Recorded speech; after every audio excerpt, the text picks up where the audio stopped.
नमस्कार मैत्रिणींनो, मी सौ छाया काकडे, छाया सुपर किचनमध्ये तुमचं स्वागत आहे। पण आज आपल्याला किचनमध्ये जायची काही एक आवश्यकता नाही आहे। सकाळी परी शाळेत गेली, शाळेत जाताना तिने ऑर्डर सोडून ठेवली की माऊ माझ्यासाठी काहीतरी ज्यूस कर ना। बरं म्हटलं ठीक आहे, चला आपण ज्यूस करूया। तर आपल्या घरामध्ये जांभळं होती, जांभळाचं सीझन चालू आहे, तर अजूनही जांभळं मिळतात। तर जांभळं मिळाली, तिच्या बाबांनी आणली होती। तर म्हटलं जांभळं मी एकटीच खाते, बाकी कुणी खातच नाही, कारण मला खूप आवडतात। तर म्हटलं चला आज आपण त्याचा ज्यूस बनवूया। तर चला त्याची कृती आणि साहित्य आपण एकत्रच पाहूया। तर ही धुवून घेतलेली जांभळं आहेत, धुवून स्वच्छ केली आहेत। त्याचप्रमाणे हे लिंबू आहे, अर्धा लिंबू, अद्रक, आपल्याला जसं पाहिजे त्याप्रमाणे आपण साखर यूज करणार आहोत। हा पुदिना, हा चाट मसाला आणि हा सब्जा आहे। तर चला आपण कृती करूया। तर आपण हे जी जांभळं आहेत ना, तर जांभळांचा आपण फक्त गर घेणार आहोत, त्याच्या बिया नाही। तर अशा प्रकारे मी हा गर काढून घेते।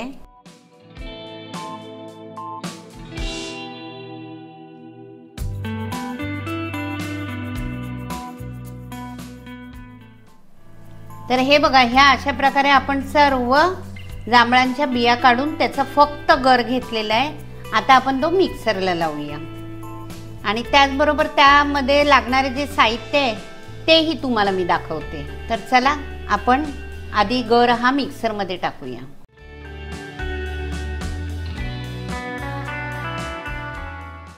चवीनुसार आपण साखर टाकूया। कमी गोड वाटलं तर परत तुम्ही वरती टाकून घ्या। 4 स्पून टाकलेली आहे। आपण अद्रक टाकलंय, त्याचप्रमाणे ही आपण पुदिन्याची काही पानं टाकूया। आपण हा सगळाच पुदिना टाकणार आहे, कारण आपल्याकडे आपल्या गॅलरीत भरपूर पुदिना आहे, त्याच्यामुळे नो टेन्शन।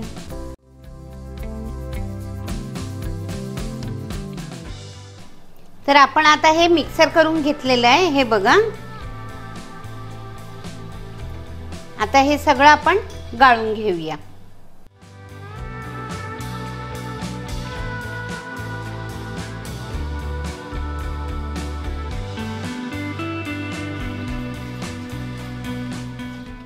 तर चला आपण आता ज्यूस बनवूया।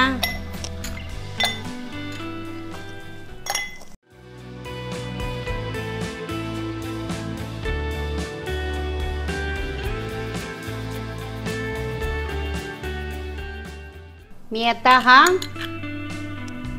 गर टाकते, मला कमी वाटतोय म्हणून मी अजून थोडा टाकते त्याच्यामध्ये।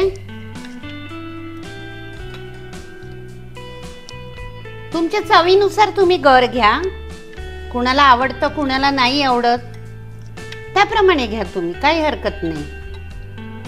आता मी त्याच्यामध्ये हा सब्जा टाकते। सब्जा सुद्धा तुम्हाला जसं पाहिजे तसं घ्या, कुणाला आवडत नाही, मला खूप आवडतो। हे बघा, मी 3-3 चमचे टाकलेले आहेत, अजूनही टाकला तरी काही हरकत नाही। 4-4 चमचे झाले।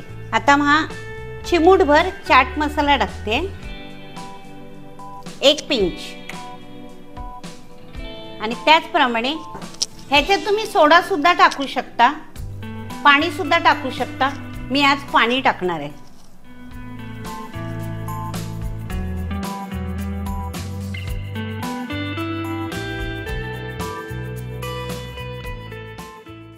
आता मी वरून सुद्धा ज्यूस थोडा टाकते, कारण तो संपूर्ण एकजीव व्हावा म्हणून। ही पुदिन्याची पानं मी वरून ठेवते, डेकोरेशन केल्याशिवाय काहीच चांगलं दिसत नाही आणि प्यायला सुद्धा जरा मज्जा येते।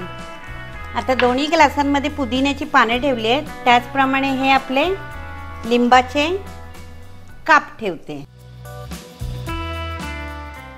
तर चला अशा प्रकारे हा आपलं जांभळाचं ज्यूस तयार आहे।